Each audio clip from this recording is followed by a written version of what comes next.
Bom, diz a lenda que se não fossem as mulheres, nós homens ainda estaríamos nas cavernas, comendo carne crua, sujos e, bom, matando-nos uns aos outros. E provavelmente extintos a essa altura do campeonato. Portanto, hoje o programa vai ser uma homenagem às mulheres da minha vida.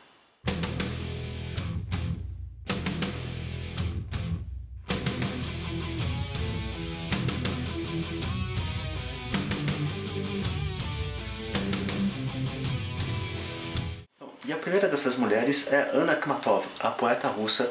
Em 1921, o ex-marido dela foi assassinado pelos bolcheviques. Após a morte do ex-marido dela, Anna Akhmatova começa a ser perseguida pelo regime e fica quase sem publicar nada de 1923 a 1940. É nesse período que ela escreve um dos poemas mais belos da história da humanidade, chamado Hacking, um poema que homenageia não só a poesia, mas os mortos pelo regime. Bom, eu não sei se foi publicada alguma coisa dela no Brasil no momento, não pesquisei isso, mas o que existe é essa edição publicada pelo Relógio d'Água, de alguns poemas traduzidos, e essa edição dos poemas em inglês. E nessa edição aqui da Penguin você tem o poema Hacking, em inglês, obviamente. Infelizmente eu não tenho capacidade para traduzir do russo para o português, então fica aí mesmo, fica a dica. Anna Akhmatova. Flannery O'Connor, não só por escrever alguns dos mais doloridos e soberbos contos e romances da literatura americana, mas também por conta dos seus escritos espirituais. Ela era católica e tem muito a ensinar pra gente. Existe também essa biografia do Brad Gult, que é bem interessante, vale a pena dar uma lidinha. A Flannery O'Connor tem uma grande vantagem em relação a certos tipos de escritores, porque ela não é uma escritora moralista e ela não tem medo de encarar o diabo de frente. A Dama de Ferro, Margaret Thatcher. Vocês vão encontrar várias biografias dela por aí. A mais recente é uma que está saindo em 3 volumes, escrita pelo Charles Moore. Bruno Garchagen falou que é muito boa, então vão na dele, eu não tenho ainda. Mas o que eu queria indicar aqui pra vocês é isso aqui, ó.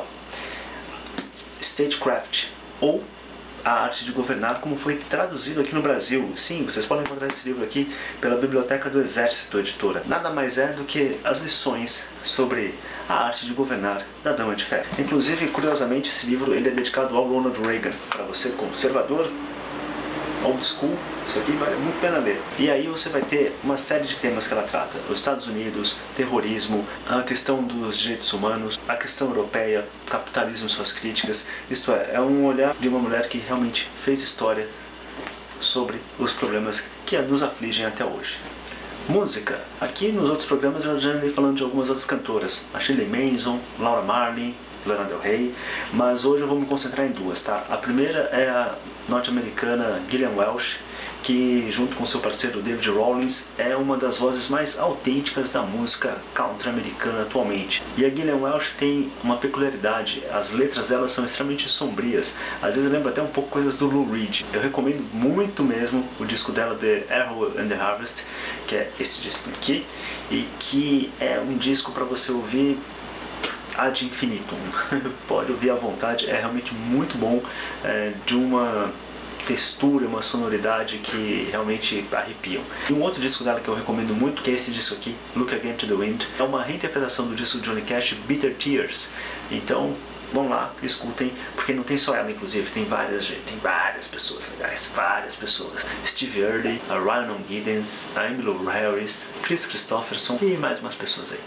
A outra cantora que é uma grande musa na minha vida é a Neko Case, a cantora nascida em Alexandria, no estado da Virgínia, nos Estados Unidos, e que faz uma mistura de rock, country, pop que é de muito boa mesmo. Ela é uma dessas vozes originais realmente na música americana. Suas músicas são uma amálgama de força e delicadeza que tocam qualquer um. O disco pelo qual eu me amarrei nela foi esse aqui, ó, Middle Cyclone, que tem uma musiquinha que se chama Distornado Loves You, que vocês deveriam ouvir já. É isso aí. Neko Case. Cineastas. A primeira cineasta que eu quero falar aqui é a filha do Francis Ford Coppola, a Sofia Coppola, que vocês conheceram no terceiro Poderoso Chefão, fazendo aquela dancinha lá, e que o pessoal meteu o pau na época sobre a atuação dela. Eu não acho tão ruim assim. Tirando esse começo de carreira meio estranho, a Sofia Coppola se mostrou uma cineasta hoje em dia em melhor forma do que o pai. Ok, vocês podem até não concordar com isso, mas vocês vão ter que ver os filmes dela. E ela começou muito bem, com Virgens Suicidas, um retrato delicado sobre a questão do suicídio. Aí ela fez Encontros e Desencontros, um sucesso, porque tem a Scarlett Johansson antes de mais nada. Mas os dois filmes que eu acho realmente impressionantes da Sofia Coppola são esses aqui, o Bling Ring e o Maria Antonieta. Um dos melhores filmes a retratar a questão do desejo mimético na nossa sociedade atual, com o Facebook, as celebridades, a imitação como forma de identidade. E no seu Maria Antonieta, Sofia Coppola faz um dos retratos mais belos sobre a monarquia já realizados. Eu só consigo lembrar de dois filmes comparáveis a esse aqui. Um é o Barry Lyndon, do Stanley Kubrick, e o outro é A Inglesa e o Duque, do Eric Romer. E junto a esses mestres, a Sofia Coppola consegue mostrar todo o peso da realeza. Tem uma das cenas mais belas do cinema, que eu não vou falar pra vocês qual é, vocês vão lá e assistam o filme. Mas pra quem tem esse espírito monárquico na veia, vale muito mesmo ver o filme e se encantar pela figura de Maria Antonieta. Muitas vezes a gente fica achando que só quem entende de assuntos políticos e militares são os homens, né? Uma bobagem.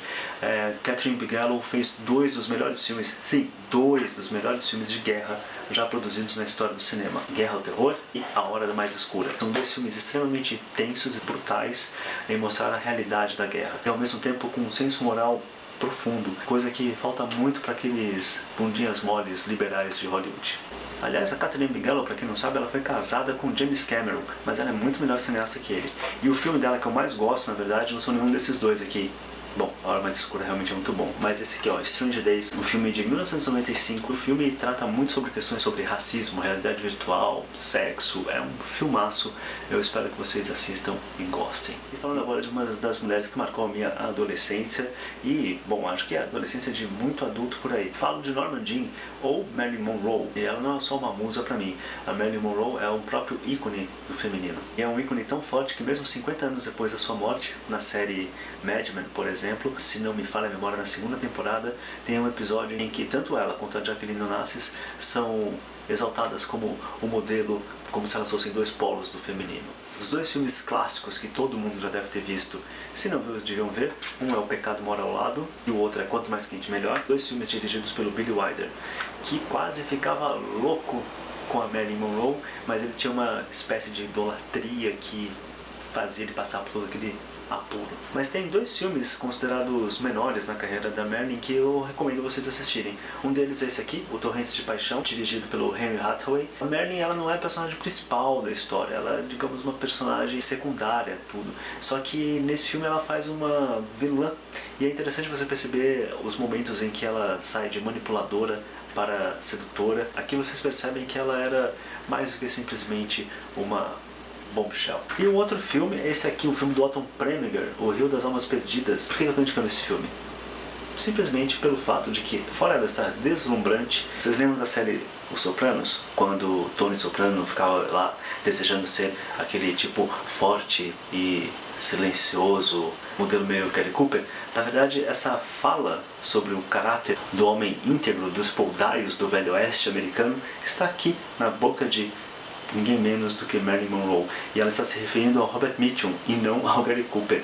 Só por isso vocês já deviam parar para ver isso aqui. E para encerrar meu passeio pelo universo feminino, bom, desculpa, mas não tem como não falar sobre Santa Joana d'Arc. No programa sobre coragem, eu já tinha falado daquele álbum especial do Hesperion, e aqui eu vou falar sobre 3 filmes que eu acho que incorporam a beleza, a força e a honra de Santa Joana d'Arc. Tem 2 filmes que eu não tenho, que eu não indico. Um que eu não vi, que é com uma loirinha que eu esqueci o nome agora. O outro é um filme horroroso do Luc Besson com a Mila Jovovich no papel da Joana d'Arc. O Luc Besson faz um filme horroroso, transforma ela numa histérica, louca, vergonhoso aquilo lá, especialmente para um francês. Então vamos ao que interessa. O primeiro que eu vou indicar é o do Otto Preminger, o Joana d'Arc, baseado na peça do Bernard Shaw. Tem a Jeanne Seberg como a Joana d'Arc. Belíssimo filme, vale a pena ver. O outro filme é esse aqui, com a Ingrid Bergman no papel da Joana d'Arc. Bom, a Ingrid Bergman no papel da Joana d'Arc. Não precisa falar muito mais não, né? É um filme do Victor Fleming. É um filme mais redondinho, mais no estilo clássico do cinemão americano, tudo. Mas, repetindo, Ingrid Bergman como Joana d'Arc.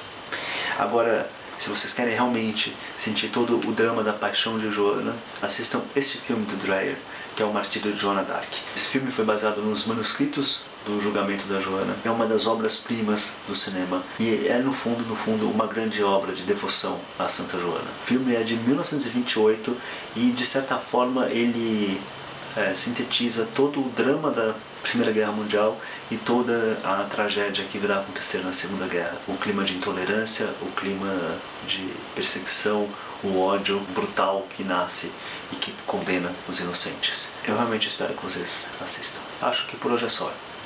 Tchau.